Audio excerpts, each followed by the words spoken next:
The courtroom is tense, the public is divided, and the fate of 5 men charged with the murder of Senzo Meyiwa hangs in the balance.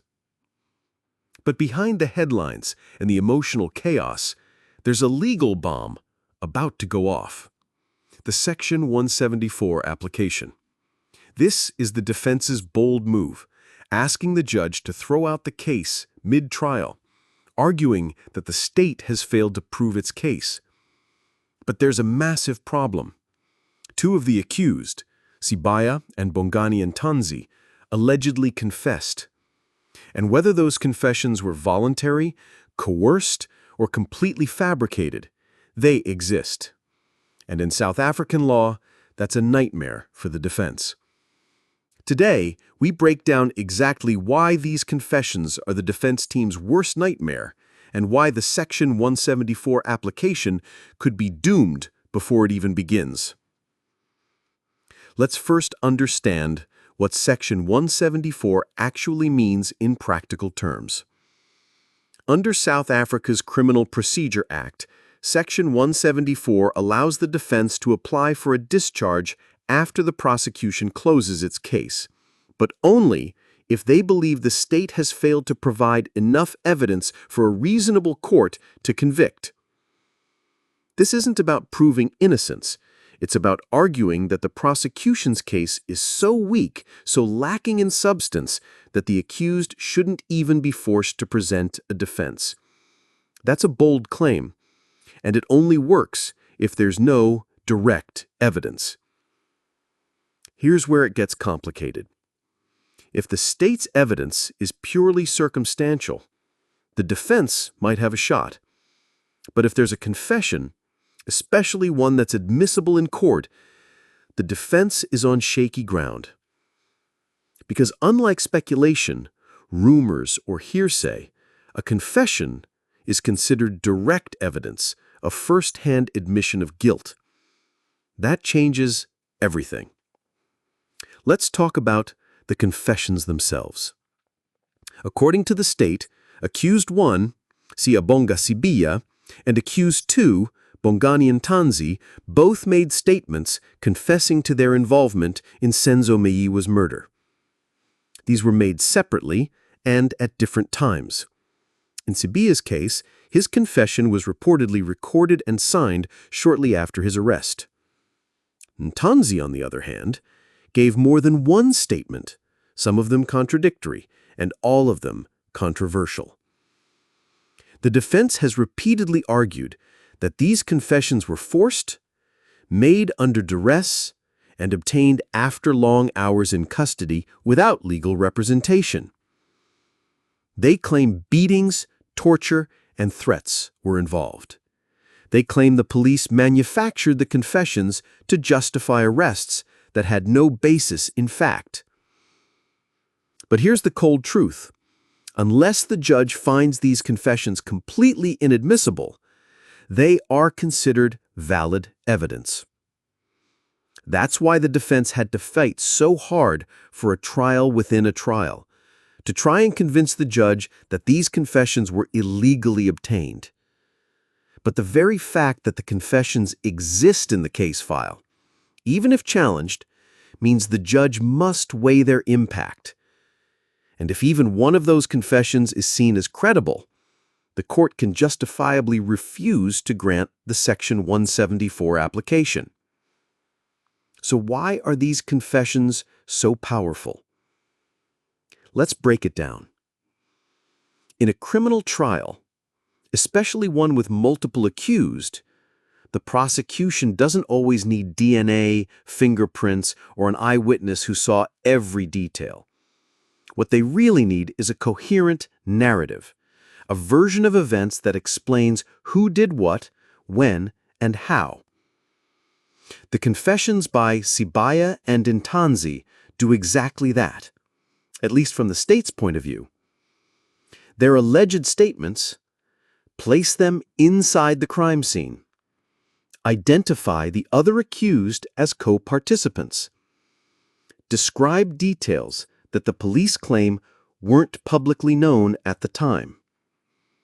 That's why the state keeps returning to the phrase common purpose.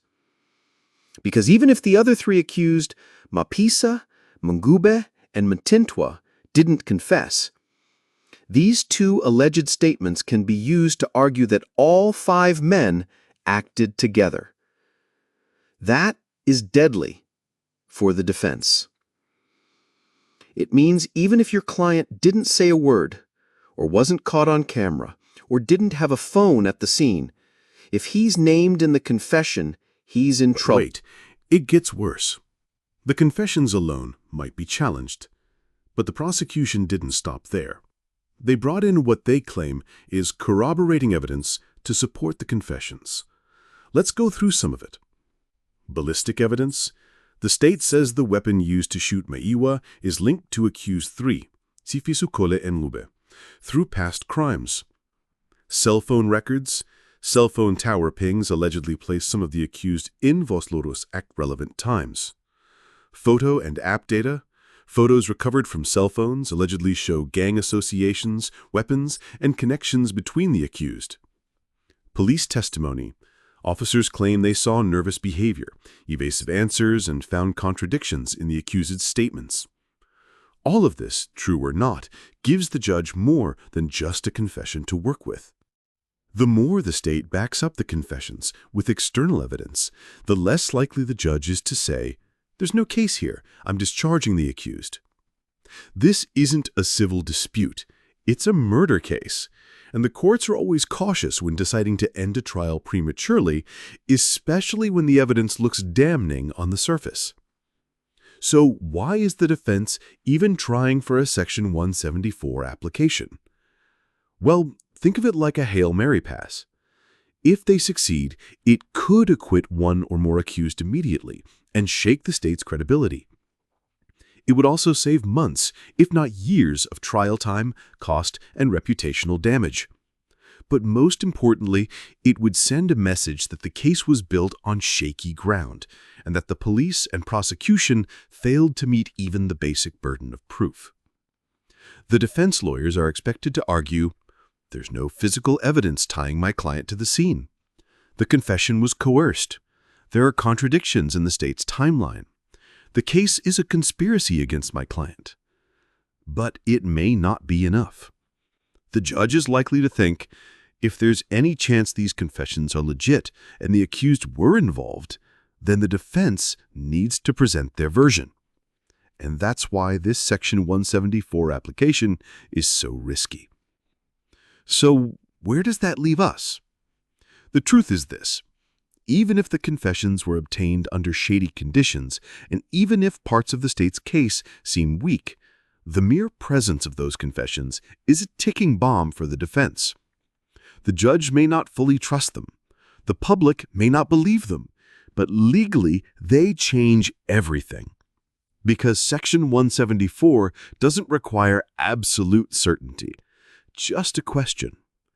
Can a reasonable court, acting carefully, convict based on the evidence? And with those confessions on record, the answer could be yes. So, as the Section 174 hearing unfolds, pay close attention. If the application is denied, it means every single accused will be forced to present a defense.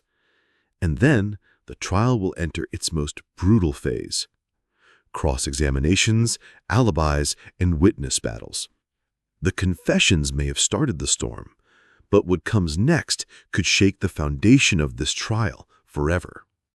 What do you think? Are the confessions credible, or were they part of a setup? Is the state clinging to shaky statements, or did 2 men finally reveal the truth? Let us know in the comments. And if you found this breakdown useful, give the video a like, subscribe to the Hot Seat Essay, and hit the bell so you don't miss what happens next. This trial isn't over. It's just getting started. Welcome to the fire where the stakes ignite, where the questions burn hotter than the night. No escape once you're locked in the heat. This is your trial on the hot seat.